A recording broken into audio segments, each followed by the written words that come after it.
Cette rentrée littéraire, attaquée par Jérôme Garcin dans le Nouvel Observateur, notamment par Tahar Benjeloun, par Annie Ernaux, deux auteurs Gallimard, votre maison d'édition.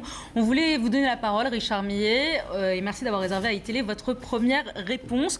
Alors pour ceux qui ne vous connaissent pas, on va vous présenter. Vous êtes écrivain, auteur d'une 50aine de romans, membre du comité de lecture de Gallimard et éditeur chez Gallimard. On dit que vous êtes un faiseur de Goncourt. Vous avez notamment édité 2 des derniers Goncourt, Les Bienveillantes de Jonathan Little et L'Art de la guerre d'Alexis Génie chez Gallimard. Mais c'est de vos livres à vous qu'on va parler ce soir. Vous avez suscité le malaise, voire l'indignation à cause de la publication de ces 2 pamphlets que je vais montrer lors de cette rentrée littéraire. Langue fantôme suivi de Éloge littéraire d'Anders Breivik. Et puis le deuxième, c'est celui-là de l'antiracisme comme terreur littéraire aux éditions Pierre-Guillaume Deroux. Richard Millet, quand vous écrivez un éloge littéraire d'Anders Breivik, qui on le rappelle a tué 77 personnes en Norvège l'été dernier, quand vous écrivez un éloge littéraire d'Anders Breivik, vous cherchez quoi? Vous vous attendez à quoi? Vous voulez provoquer quoi?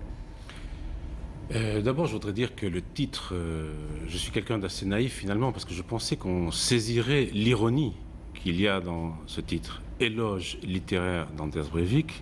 Si on le prend au premier degré, ça fait de moi un complice de Breivik, voire un amateur de massacre. C'est bien sûr pas du tout mon cas. Ce que je cherche à provoquer, c'est uniquement une chose, c'est la réflexion. La réflexion chez tout un chacun. Non pas le débat, parce que personnellement, je n'aime pas les débats. J'aime la réflexion. Je suis un homme de l'ombre, comme tout écrivain, donc je voudrais qu'on réfléchisse à ce qui s'est passé avec Breivik il y a un peu plus d'1 an. Alors, c'est au-delà de la réflexion, c'est le débat et même l'indignation, je le disais, que vous provoquez. Vous citez de la part de gens qui n'ont pas lu le livre. Vous êtes sûr qu'ils l'ont pas lu? Écoutez, la plupart des gens disent que... Tahar Benjeloun, Annie Ernaux n'ont pas lu votre livre? Je ne suis pas sûr que ces personnes aient lu ce livre. Il a précisé, en parlant de Tahar Benjeloun, qu'il avait bien lu le livre juste avant de répondre à l'émission hier matin sur France Inter. On va l'écouter dans quelques instants. Voilà, le livre qui fait le plus de bruit, ce sont ces 18 pages éloge littéraire d'Anders Breivik. Vous précisez d'entrée, pour répondre en quelque sorte aux critiques, je voudrais qu'on garde à l'esprit que je n'approuve pas, on va voir vos mots précisément, je n'approuve pas les actes commis par Breivik. C'est pourtant sur ces actes que je me pencherai, frappé par leur perfection formelle, donc d'une certaine façon par leur dimension littéraire. En quoi tuer 77 personnes, c'est une perfection même formelle? Non, c'est pas le fait de tuer 77 personnes qui est une perfection formelle. C'est les armes qu'il a pu se procurer et la façon dont il a commis ces attentats.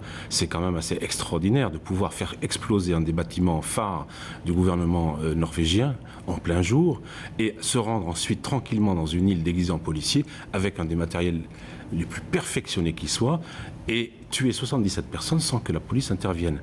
C'est assez extraordinaire. Mais c'est tout aussi extraordinaire que Ben Laden faisant exploser les Twin Towers. Je veux dire par là qu'il y a une beauté. Ça ne veut pas dire que j'approuve, loin de là.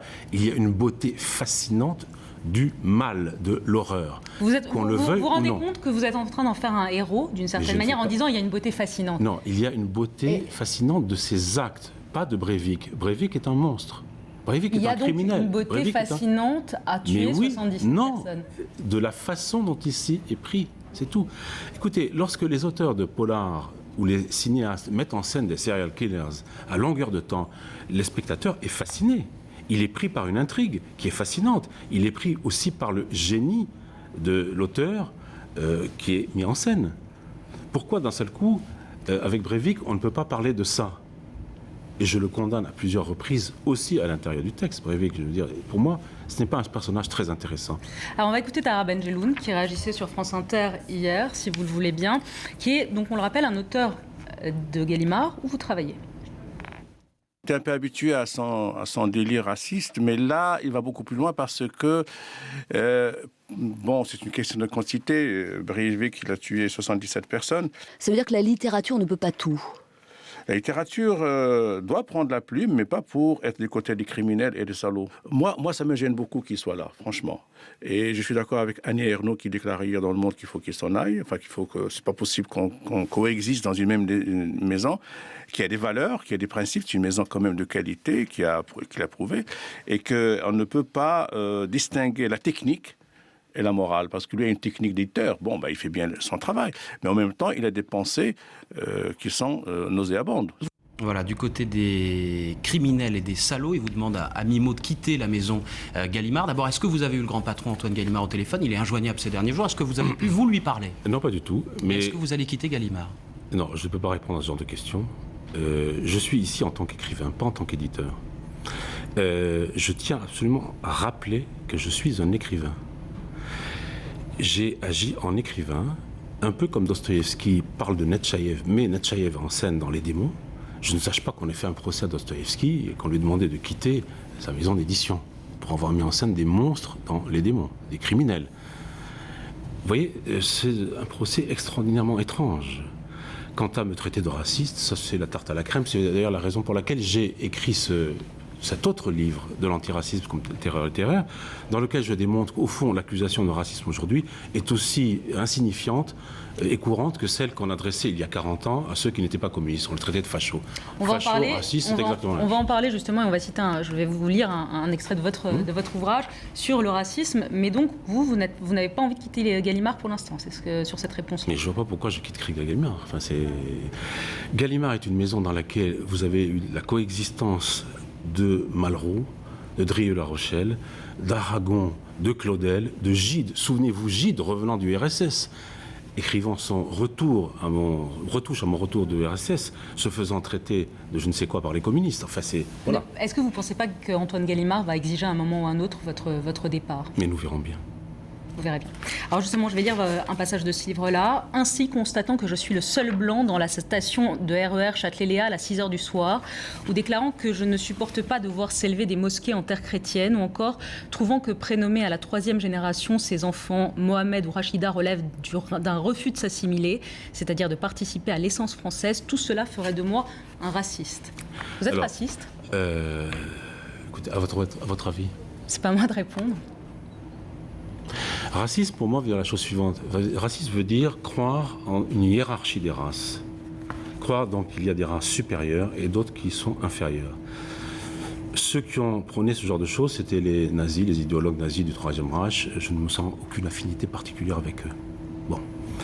Moi, j'aime les races, je le dis aussi dans ce livre, j'aime les races pour ce qu'elles sont. J'aime qu'il y ait des autres, j'aime les frontières, j'aime les individus, j'aime ailleurs.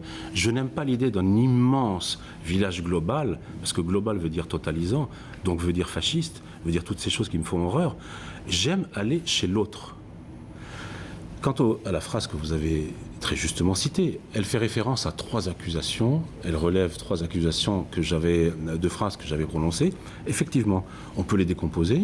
Effectivement, est-ce qu'il est scandaleux de remarquer qu'on est seul à 6h du soir, au cœur de Paris, seul blanc, je veux dire. Est-ce que j'en conclus quelque chose? Richard Millet, est-ce qu'il y a une forme dans ce que vous faites, dans ce que vous écrivez aujourd'hui, de suicide professionnel? Est-ce que vous aimez être détesté par la profession? De la même façon qu'on me demande si je suis raciste, ça voudrait dire que vous me demandez si je suis masochiste. Oui, c'est ce que je vous demande. Est-ce que vous pensez que je suis masochiste? Je n'ai pas la réponse. Écoutez, je ne pense pas être doté de certaines perversions particulières dont le masochisme ferait partie. Je vous dis ça parce que vous avez dit « Je suis un des écrivains français les plus détestés », position intéressante, c'est vous qui l'écrivez, qui fait de moi un être d'exception. Un être d'exception au sens où, effectivement, tout écrivain est un être d'exception. Mais nous sommes tellement environnés d'écrivains, de fausses monnaies, de fausses valeurs, etc. Mais je voudrais reprendre ce que je disais. Est-ce qu'il est interdit de se poser la question de savoir ce que ça veut dire que d'être le seul blanc à 6h du soir à Châtelet-Léal?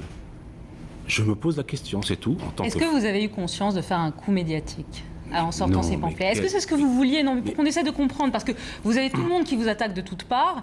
Dans votre propre maison d'édition, qui est une des plus réputées, vous avez 2 auteurs réputés qui vous demandent de partir.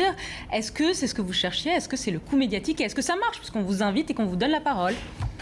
Écoutez, je pense plutôt que, oublions les choses insignifiantes qu'on a entendues sur moi, qui sont des chiens de garde qui aboient comme d'habitude. Ce qui est plus intéressant, c'est que probablement, à travers ce texte sur Breivik, qui peut-être effectivement contient un titre finalement malheureux, puisqu'il ne passe pas. Vous le regrettez, ce titre? Non, je ne le regrette pas. Je regrette qu'il ne soit pas entendu comme ironique. Donc ça veut dire que ça ne passe pas. Donc voilà, et si je pouvais, je changerais peut-être, je modifierais légèrement. Mais bon... Est-ce que je ne touche pas quelque chose dans la société française à travers ce texte dont toute personne ne veut parler véritablement? C'est ça la question que je me pose. Ce flot de haine qui s'abat sur moi m'étonne. Ça ne mérite pas ce que j'ai Vous écrit. avez reçu des témoignages de soutien depuis que la tempête a commencé, d'intellectuels, d'hommes politiques? La politique, non. Non, d'intellectuels, oui. Oui. Vous pouvez nous donner leur nom ou Non. ils ont préféré rester discrets? Non, il y a des noms, mais tant qu'ils ne m'ont pas autorisé, il y a des noms importants, mais tant qu'ils ne m'ont pas autorisé à les divulguer. Il y a par exemple ce soir dans le blog de Pierre Assouline la première lecture, je pense, avec le papier de Jérôme Dupuis, la première tentative de lecture intelligente de ce que j'ai écrit. Est-ce que vous regrettez l'émotion que ça suscite, tout ça? Je déteste le scandale.